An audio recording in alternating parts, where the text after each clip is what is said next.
विश्वाला शांतीचा संदेश देणारे महाकाव्य तथागत भगवान गौतम बुद्ध, प्रियदर्शी राजा सम्राट अशोक, संत कबीर, राष्ट्रसंत तुकोबाराया या सर्व महामानवांच्या आणि समता स्वातंत्र्य बंधुता या विचारावर ज्यांनी ज्यांनी काम केलं त्या सर्व महामानवांच्या महामातांच्या विचारांना त्रिवार अभिवादन. आज 14 एप्रिल म्हणजे डॉक्टर बाबासाहेब आंबेडकर यांची जयंती. त्यानिमित्तानं आज कर्मवीर दादासाहेब गायकवाड सबळीकरण स्वाभिमानी योजनेविषयी डॉक्टर बाबासाहेब आंबेडकरांचे शेतकरी विषयक विचार या ठिकाणी ही जी आज जो मेळावा आयोजित केला आहे आणि त्यासाठी आपण जो मला सन्मान दिला, या ठिकाणी बोलावलं, तुमच्याशी संवाद साधण्याची संधी निर्माण करून दिली, त्याबद्दल या समाज कल्याण विभागाच्या वरिष्ठ समाज कल्याण निरीक्षक आदरणीय गायके मॅडम यांचे मी प्रथमतः आभार व्यक्त करतो. या सबळीकरण स्वाभिमानी योजनेच्या मेळाव्याच्या आजच्या कार्यक्रमाच्या अध्यक्षा आदरणीय सहाय्यक उपायुक्त आदरणीय गुप्ते मॅडम यांचे सुद्धा मी या ठिकाणी आभार व्यक्त करतो. मित्रहो, 14 एप्रिल हा आपल्या आयुष्यातील अतिशय महत्वाचा क्षण आहे. जसा दलितांच्या आयुष्यामध्ये जसा महत्वाचा क्षण आहे, तसा शेतकऱ्यांच्या सुद्धा आयुष्यातील सर्वात महत्वाचा क्षण आहे. या ठिकाणी मला सांगायला तुम्हाला आनंद वाटेल, डॉक्टर बाबासाहेब आंबेडकरांनी जर सर्वात कोणासाठी कार्य केलं असेल महत्वाचं, तर ते शेतकऱ्यांसाठी केलेलं कार्य आहे. आणि त्यांनी त्यांच्या आयुष्यभर त्यांचा जो शिक्षण प्रवास केलेला आहे, त्यांचं शिक्षण हे संपूर्णतः अर्थशास्त्रावर आधारित असलेलं शिक्षण आहे. आणि त्यांनी जर समजा आपण जर असं म्हटलं तर डॉक्टर बाबासाहेब आंबेडकरांचं एमएचं थेसिस असेल, बीएससीचा थेसिस असेल, एमएचा मानववंश शास्त्राचा प्रबंध असेल किंवा पीएचडीचा थेसिस असेल, या सर्व अर्थशास्त्राच्या भूमिकेमध्ये बाबासाहेबांनी शेतकऱ्यांना सुद्धा बघितलेलं आहे. या ठिकाणी शेतकरी जर जगला तर देश जगेल ही बाबासाहेबांची मनोभूमिका आपल्याला सांगाव्यास मी आपल्यासमोर सादर करीत आहे. माझा सबळीकरण स्वाभिमानी योजनेचा प्रबंध. पण मित्रहो, तत्पूर्वी मला सांगण्याची ही गोष्ट आहे, आज 14 एप्रिल म्हणजे डॉक्टर बाबासाहेब आंबेडकर यांची जयंती. आपण या ठिकाणी थाटामाटाने या शासन विभागामध्ये शासन दरबारी मोठ्या थाटामाटात साजरी करत आहोत. त्याचं कारण काय असेल तर ते फक्त त्या महामानवांनी केलेले कार्य, महान असं कार्य आपल्यासमोर एक आदर्श आहे. त्यांचा आदर्श असा आहे, आपण तो घेतलाच पाहिजे. आज मला माहित नाही की जवळपास या संपूर्ण देशभरातच नाही तर संपूर्ण जगभरात जयंती साजरी केली जात आहे. या विभागामध्ये कर्मचारी असतील, दलित समाजाचे कर्मचारी असतील, वरिष्ठ समाजाचे कर्मचारी असतील, उच्चवर्णीय असतील किंवा इतरत्र असतील, या सर्वांनी एवढ्या थाटामाटात या ठिकाणी जमून ती जयंती साजरी करत आहोत. ही फार मोठी अभिमानाची गोष्ट आहे. ती त्यांना आपण केलेले एक अभिवादन आहे. जसं सरांनी सांगितलं, त्यांचा अस्पृश्यता कशी पाळली जायची. डॉक्टर बाबासाहेब आंबेडकरांचा प्रवास मी जन्म मृत्यू ह्या सगळ्या बाबतीत पडणार नाही, कारण ह्या सगळ्या गोष्टी आपल्याला सर्वश्रुत आहे. त्यांचा जन्म 14 एप्रिल 1891 ला, त्यांचं नाव डॉक्टर भीमराव रामजी आंबेडकर, ह्या सगळ्या गोष्टी माहिती आहेत. सरांनी आपल्याला त्याचा परिचय दिलेला आहे. त्यांचा मसुरी ते गोरेगाव हा जो प्रवास आहे, हा अतिशय महत्वाचा प्रवास त्यांनी या ठिकाणी उद्धृत केलेला आहे. मसुरी ते गोरेगाव हा प्रवासामध्ये मी तुम्हाला एक गोष्ट सांगू इच्छितो. मसुरी हे गाव गोरेगाव हे सातारा जिल्ह्यातील गाव असून हे महात्मा फुलेंचं परिक्षेत्र असलेलं गाव आहे. या महात्मा फुलेंनी या सातारा जिल्ह्यामध्ये त्यांची चळवळ उभारलेली होती.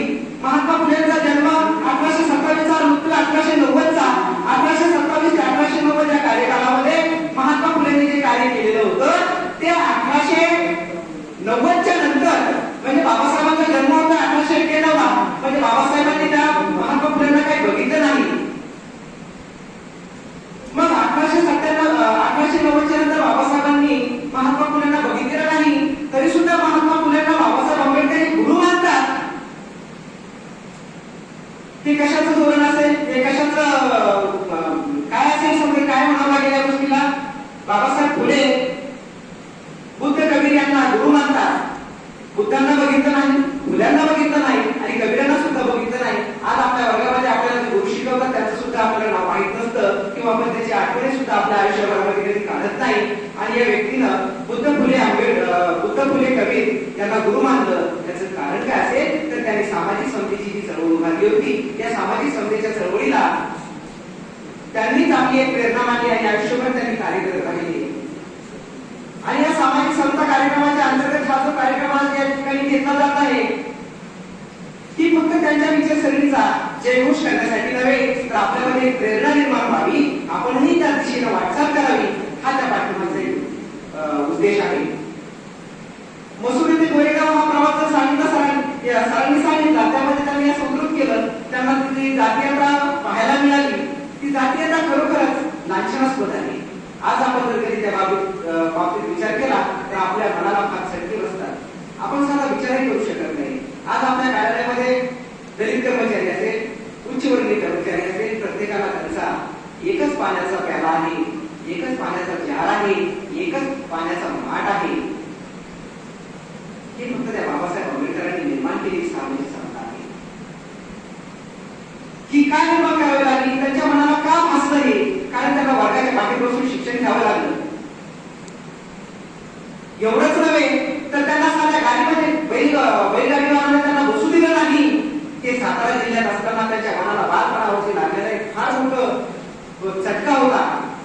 बाबासाहेबांचं बालपण महू ते दापोली ते सातारा आणि सातारा ते मुंबई, हा एवढा मोठा प्रवास हा का करावा लागला?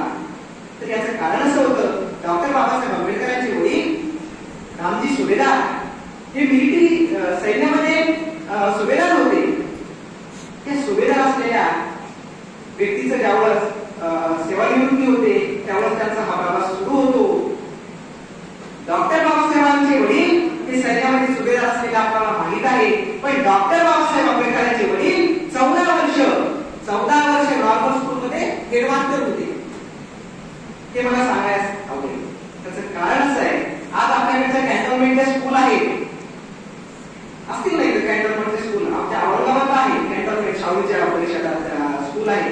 त्या स्कूलमध्ये जे हेडमास्टर असतात किंवा तिथले जे कर्मचारी असतात त्यांना एक करणं किंवा आपले एसएससीचे कॅडेट असतात, तिथं त्यांना जे शिकवणारे सर असतात त्यांना करणं सुभेदार असं काहीतरी म्हटलं जातं. अशा पद्धतीचे रामजी सुभेदार हे त्या सैन्यामध्ये सुभेदार तर होते पण हेडमास्टर सुद्धा होते. मग अशा ह्या हेडमास्टरचा मुलगा एका शिक्षकाचा मुलगा शिक्षण घेण्यापासून कसा वंचित राहू शकेल? बाबासाहेबांच्या वडिलांनी केलेली भीष्म प्रतिज्ञा होती असं म्हणायचं काय हरकत नाही. माझ्या मुलाला मी शिक्षण दिल्याशिवाय राहणार नाही.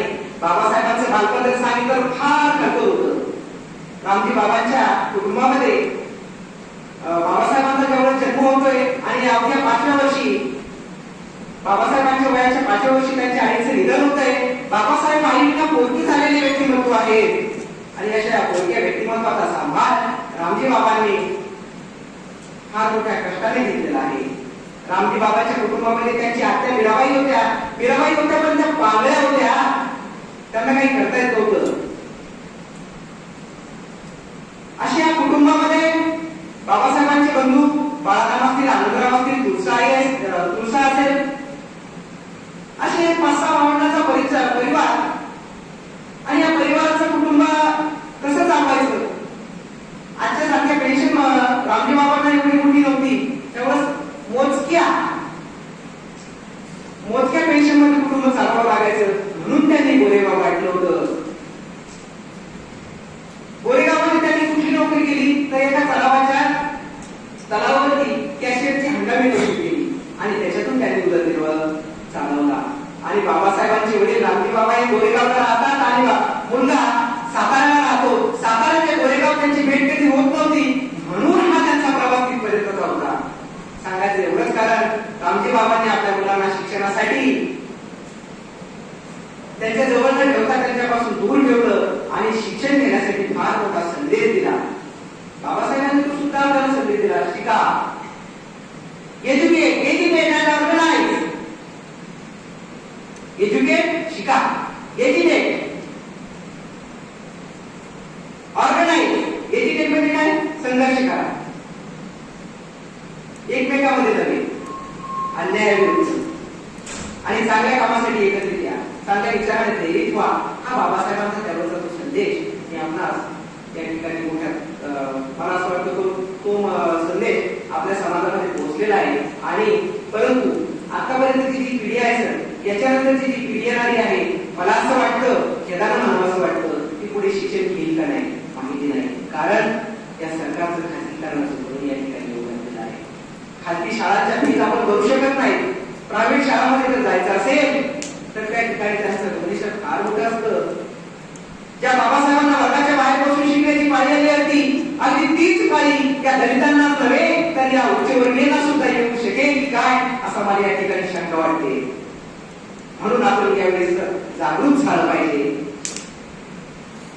आपण आपली मुलं सरकारी शाळांपासून काढून घेतो आणि खाजगी शाळांमध्ये घालतो. अगदी जर कधी प्री प्रायमरी पासून जर तरी विचार केला तर 25,000-30,000 रुपये त्या शाळांच्या डोनेशन असतात आणि आपण ते सहजपणे करतो. आपल्या मुलांना एबीसीडी येते की काय, नाही येते का काय, दिलेली नाही. या 2 वर्षामध्ये जर बघितलं तर सगळं शिक्षणाचा वाटावर झालेला आहे. हीच पूर्वाश्रमीची परिस्थिती या समाजावरती, या उच्चवर्णीयावरती किंवा आपल्या सर्वांवरती येऊ नये, या शेतकऱ्याच्या मुलावरती येऊ नये, ही शंका मी या ठिकाणी दूर करतो. मित्रहो, सांगण्यासाठी बऱ्याच काही गोष्टी आहेत, परंतु बाबासाहेबांचा विचार, शिक्षण, बाबासाहेब एक शिक्षणतज्ञ होते, बाबासाहेब एक मानसशास्त्रज्ञ होते, बाबासाहेब एक समाजशास्त्रज्ञ होते, बाबासाहेब एक राज्यशास्त्री होते, बाबासाहेब एक अर्थशास्त्री होते. या सगळ्या गोष्टींमध्ये बाबासाहेब निपुण होते. आपली मुलं जर कधी बीए फर्स्ट इयर ऍडमिशन घेतलं तर बीए फायनल होईपर्यंत त्यांना एटीपीटी घेत त्यांना 3 वर्षाच्या कालावधी 4 वर्षापर्यंत द्यावा लागतो. परंतु बाबासाहेबांनी ते केलं नाही. बाबासाहेबांनी जो 4 वर्षाचा कालावधी असेल तो 1 वर्षामध्ये कसा पूर्ण करता येईल, आणि एवढंच नव्हे तर 1 वर्षामध्ये त्यांना आणखी दुसऱ्या कुठल्या अभ्यासक्रमात ऍडमिशन घेता येईल का, याची त्यांनी सोय केली होती. बाबासाहेब असं म्हणतात, मी अर्थशास्त्रामध्ये ऍडमिशन घेत होतो, मी समाजशास्त्रामध्ये ऍडमिशन घेत होतो, मी अर्थशास्त्रामध्ये ऍडमिशन घेत होतो. एकाच वेळी सगळ्या विषयात ऍडमिशन घेत आहेत बाबासाहेब, एकाच वेळी, आणि सगळ्या डिग्र्या अतिशय निपुणपणे पारंगत करत आहेत. मी तुम्हाला सांगू इच्छितो, बाबासाहेब ज्यावेळेस महुते दापोली ते सातारा आणि सातारा ते मुंबई हा त्यांचा जो प्रवास आहे, मुंबईमध्ये आल्याच्यानंतर बाबासाहेब मराठा हायस्कूलमध्ये प्रवेशित होतात आणि त्यानंतर त्यांचं एलिफंटस्टन हायस्कूलमध्ये ते जातात. मराठा हायस्कूल ते एलिफंटस्टन हायस्कूल किंवा त्यांचं घर डबकचा ते एलिफंटस्टन हायस्कूल फार तारबळ व्हायची त्यांची जाण्याची. त्यावेळेचा ते रेल्वेचा प्रवास, लोकलचा प्रवास, त्यांना ती पास सुद्धा काढण्यात बाबासाहेबांकडे पैसे नव्हते. पण रामजी बाबा फार अतोनात कष्ट करून त्या दाबायच्या खोलीमध्ये बाबासाहेब ज्यावेळेस राहायचे, त्यावेळेस त्यांच्यासाठी आपल्या मुलांना आपण पुस्तक घेऊन यायचं असेल, वही घेऊन यायची असेल तर मागच्या वर्षीच्या वह्यांची पानं फाडून त्याला तयार करायला सांगतो. पण बाबासाहेबांची वही अतिशय कोरी राहण्याचा काही संबंध नव्हता. बाबासाहेबांना वह्यावर वह्या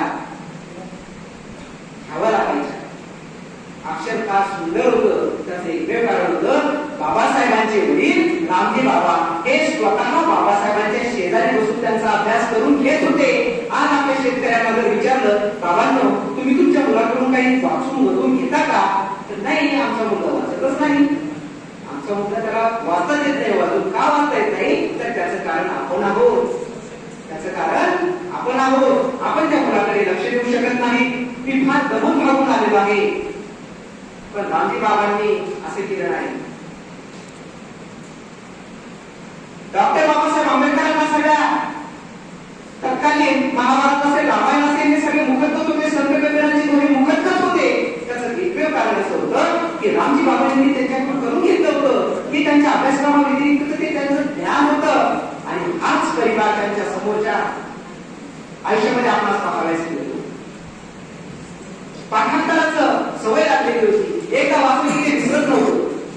त्याचं कारण काय, आपण जर कधी एखादी गोष्टी सातत्याने करत असू तर ती आपल्या ध्यानात राहते, लक्षात राहते. आपण जर ती एखादी गोष्ट केलीच नाही तर ती लक्षात राहण्याचा संबंधच येत नाही. मी माझ्या माता भगिनींना, माझ्या बंधूंना मी एकच विनंती करेन, आपल्या मुलाकडून रोज एखादा तरी धडा वाचून घ्या किंवा एखादं अवांतर पुस्तक तरी वाचून घ्या. एक तरी पान वाचून घेतलं तर तुमचं जीवन सार्थकी लागलं असं म्हणजे रोजच्या आयुष्यामधलं. तुमच्या मुलांना जर तुम्हाला काही घडवायचं असेल तर किमान एक पान रोज वाचून घेतलं पाहिजे. मी माता भगिनींना विनंती करेन, त्या जेव्हा स्वयंपाकामध्ये असतात त्याच्यावर त्यांच्या कामाच्या कामामध्ये व्यस्त असतात, त्यावेळेस आपली मुलं बाहेर खेळायला पाठवतात. त्यांनी आपल्या मुलांना आपल्या जवळ बसवून कसोशीला बसवायचं, त्याला हट्टाला बसवायचं. बस तुला जेवण करायचं असेल तर तुला एक पाच वाचावंच लागेल, नाहीतर मी तुला जेवायला देणार नाही. ही त्या आईची मनोवृत्ती असली पाहिजे, ती त्या पित्याची मनोवृत्ती असली पाहिजे. मी मग ही पित्याला असं म्हणेल, तो आईला पैसे मागत नाही, तो बाबाला पैसे मागत नाही, तो पैसे येतात कुठून? आज आपले मुलं व्यसनात तिकडे बोलत आहे. त्याचं कारण काय असेल तर आपलं त्याच्याकडे लक्ष नाही. म्हणून मी म्हणतो, बाबासाहेब आंबेडकरांनी त्यांच्या संबंध आयुष्यामध्ये कधी नशा केली नाही, कधी बीडी सिगारेट दारू कधी त्याला स्पर्श सुद्धा केला नाही. त्यामुळे त्या बाबासाहेबांचं जीवन समृद्ध झालं आणि या समृद्ध मी त्यांना परिस असं म्हणेल, आणि या परिसानं आपल्या सगळ्यांचं सोनं केलंय. म्हणून आपण त्यांचं जर कधी जीवन आदर्श घेतला तर निश्चितच पूर्ण नाही पण फुलाची पाकळी आपल्या जीवनाला यश येईल. मित्र हो, बाबासाहेब आंबेडकर एज्युकेशन हायस्कूल मध्ये BA होता. बाबासाहेब आंबेडकर एज्युकेशन हायस्कूल मधून BA होता आणि पुढील शिक्षणासाठी करायचं काय तर साहेबराव गायकवाड त्यांना 25 रुपये स्कॉलरशिप दिलेली होती. म्हणून बडोदा संस्थानामध्ये त्यांना नोकरी करायची असते आणि त्या नोकरीवरती बाबासाहेब BA झाल्याच्या नंतर नोकरीवरती रुजू होता आणि त्यातच काय 18 दिवसाच्या नंतर त्याला बंदीचा प्रवास करावा लागतो. कारण ज्या बाबासाहेबांच्या वडिलांनी त्याच्या शिक्षणासाठी फार मोठ्या कष्टा काढलेल्या होत्या, त्या रामजी बाबांना असं वाटायचं माझा मुलगा बडोद्यामध्ये गेलेला आहे, त्याला किती त्रास होत असेल, या जातीने त्याला फार त्रास झटके दिलेले आहेत. आणि खरोखर बाबासाहेबांना त्या ठिकाणी ज्यावेळेस नोकरीवर जातात अक्षरशः माझ्या डोळ्यामध्ये पाणी येतंय. ती सांगत असताना भावना त्या ठिकाणी बाबासाहेबांना फार त्रास दिला. राहण्यासाठी एखादी खोली सुद्धा दिली नाही, त्या ठिकाणी बाबासाहेबांना साधं पाणी सुद्धा दिलं नाही आणि त्यानंतर बाबासाहेबांना परतीचा प्रवास करावा लागला आहे. आणि त्याच काळामध्ये बाबासाहेबांच्या वडिलांचं रामजी बाबांचं निधन होतंय. अतिशय 18 दिवसामध्ये बाबासाहेब परत येत आहेत आणि त्याच्यानंतर फेब्रुवारी बाबासाहेब परत येत आहेत आणि त्याच्यानंतर बाबासाहेब फार हतबल झालेले असतात. कारण वडिलांनी त्यांच्यावरती संस्कार केलेले असतात ते क्षणोक्षणी आठवतात आणि माझ्या बाबांचं स्वप्न अजून राहतं की काय त्यांच्या मनामध्ये भीती होती. कारण रामजी बाबांनी त्यांच्यासाठी झटत होते, म्हणून बाबासाहेबांना हा हवास मिळाले आणि त्या बाबासाहेबांमुळे आपण आहोत. रामजी बाबांचा प्रवास तिथे संपला आणि नंतर एप्रिल 1907 मध्ये 1912 मध्ये बाबासाहेब BA होतात आणि त्यानंतर 13 मध्ये बाबासाहेब अमेरिकेला कोलंबिया विद्यापीठामध्ये जातात उच्च शिक्षणासाठी. हा कशामुळे जातात तर साहेबराव गायकवाड दिलेल्या शिक्षणामुळे. त्यांना दरम्यान 11.5 पाऊंडाची स्कॉलरशिप मिळते आणि ही स्कॉलरशिप घेऊन बाबासाहेब अमेरिकेला रवाना होतात. अंकोला बोट होती, त्यावेळेस बोटीनं प्रवास होता, विमानाचा प्रवास नव्हता. बोटीनं प्रवास बाबासाहेब प्रवास करतात आणि त्या ठिकाणी जातात बाबासाहेबांच्या सोबत. आज आपण जर कधी एखाद्या प्रवासाला निघालो तर आपल्या पिशवीमध्ये 2 ड्रेस असतात, आपल्या वैयक्तिक गरजांच्या सगळं सामान असतं, त्याचबरोबर बाकी काहीच नसतं. बाबासाहेब प्रसंग सांगतात. ते म्हणतात मी ज्यावेळेस एखाद्या प्रवासामध्ये असतो, रेल्वेत असतो, बसमध्ये असतो, त्यावेळेस तरुण पिढी काय करत असेल तर त्यांच्या हातामध्ये सिगारेटची पाकिट असतात. सिगारेटची पाकिट असतात. ही तरुण पिढी कुठे जात आहे ते जर कधी BA झाला आणि त्यांना वाटत असेल की आम्ही फार ज्ञान संपादित केलेलं आहे तर ते शक्य नाही. BA होणं MA होणं त्यावर बाबासाहेब त्याला म्हणतात की हे BA होणं MA होणं पूर्ण ज्ञान संपादन करणे ही फार मोठी डिग्री नाहीये. आयुष्यभर व्यक्ती हा विद्यार्थी असला पाहिजे आणि या विद्यार्थ्यांचं जीवन कसं समृद्ध झालं पाहिजे याच्यासाठी बाबासाहेब स्वतःच उदाहरण देतात. मी माझ्या प्रवासामध्ये किमान 4 पुस्तक असतात माझ्यासमोर, 4 वर्तमानपत्र सुद्धा असतात. मला कधी आयुष्यभरामध्ये एकाही पिढीची सुपारीची किंवा दारूची किंवा गांजा पाण्याची नशा करावी लागली नाही. कारण माझ्या सोबतीला पुस्तकं होती आणि या पुस्तकामध्ये ती पुस्तके माझी मित्र होती, त्याच्यामुळे मला कोणाचीही गरज कधी भासली नाही. मग आपल्या मुलांना जर कधी एखादी सवय लागत असेल तर ती का लागत असेल? तो म्हणतो मला ते तंबाखू खाल्ल्याशिवाय जमत नाही, तो म्हणतो मला सिगारेट पिल्याशिवाय माझ्या काही गरजा पूर्ती होत नाही. आपण जर कधी एखादा तास जर कधी एखाद्या ठिकाणी बसलो तर एक खुर्चीवर उठल्याबरोबर काहीतरी आपण व्यसन म्हणतो या ठिकाणी महामानवाची जयंती आहे, या ठिकाणी आपण जर कधी एखादा आपण मनोभूमिका घेतली की मी आजच्या दिवसापासून या तंबाखूला, या दारूला, बिडीला, सिगारेटला किंवा कुठल्याही नशापाण्याला हात लावणार नाही, तर मी म्हणेन या महामानवाची जयंती आपण साजरी करत आहोत. अन्यथा आपण ही फक्त व्याख्याने मर्यादित राहतील, या चार भिंतीच्या आत व्याख्याने राहतील, बंद दरवाजामध्ये राहतील. तुम्हाला सगळ्यात गोष्टी या ठिकाणी मला सांगणं शक्य नाही. बाबासाहेब सरांनी जसं सांगितलं, बाबासाहेबांनी पिण्याच्या पाण्याचा प्रश्न मार्गी लावला, उद्योगधंद्याच्या पाण्याचा प्रश्न मार्गी लावला, सगळे प्रश्न मार्गी लावले. पण शेतकऱ्यांसाठी काय केलं हो? तर शेतकऱ्यांसाठी पहिल्यांदा बाबासाहेब आंबेडकरांनी ज्यावेळेस विधिमंडळामध्ये होते त्यावेळेस 1927 ते 1938 हा कालखंड बाबासाहेबांच्या विधिमंडळाचा कार्यकाळ, आणि या कालखंडामध्ये बाबासाहेब दलितांसाठी नाही लढले, तर प्रथमतः शेतकऱ्यांसाठी लढले. दलितांमध्ये शेतकऱ्यांसाठी नव्हे तर समग्र भारताच्या शेतकऱ्यांसाठी लढले. रायगडमधला कुलाबा जिल्हा आहे, तत्कालीन तो कुलाबा जिल्हा, आत्ताचा रायगड जिल्हा. या कुलाबा जिल्ह्यामध्ये जे खोत होते, या खोतांनी तेथील जे दलित लोक होते किंवा त्यांचेच खालचे जे लोक होते, या लोकांच्या जमिनी गिळंकृत केलेल्या होत्या, सावकारी केलेली होती, आणि त्या शेतामधून मिळणारं ते धान्य होतं, ते धान्य हे खोतच लुटून घ्यायचे, खोत लुटून घ्यायचे. तुमच्या शेतामध्ये जर कधी 20 मन धान्य जात असेल तर 12 मन धान्य त्या खोताकडे जायचं, आणि 8 मन ज्याने ती शेती राबलेली आहे त्या राबणाऱ्याकडे जायची. शेती त्याची पिकवली त्याने, आणि मोबदला कुणाला? तर त्या खोताला दिला जायचा. मग ही अन्यायपूर्ण परिस्थिती साधण्या, याच्यावरती न्याय मिळवण्यासाठी बाबासाहेबांकडे नंतर तिथली उच्च मंडळी गेली, त्या खोतामधली मंडळी गेली, आणि त्यांच्या वाढण्या अत्याचार झाला, ती सुद्धा मंडळी गेली, आणि त्यांनी बाबासाहेबांनी तिथली सगळी परिस्थिती समजावून सांगितली. आणि नंतर बाबासाहेब आंबेडकरांनी एक खोती प्रश्नावरती फार मोठा लढा त्या ठिकाणी निर्माण केला. बाबासाहेबांनी खोतीचा प्रश्न मार्गी लावला.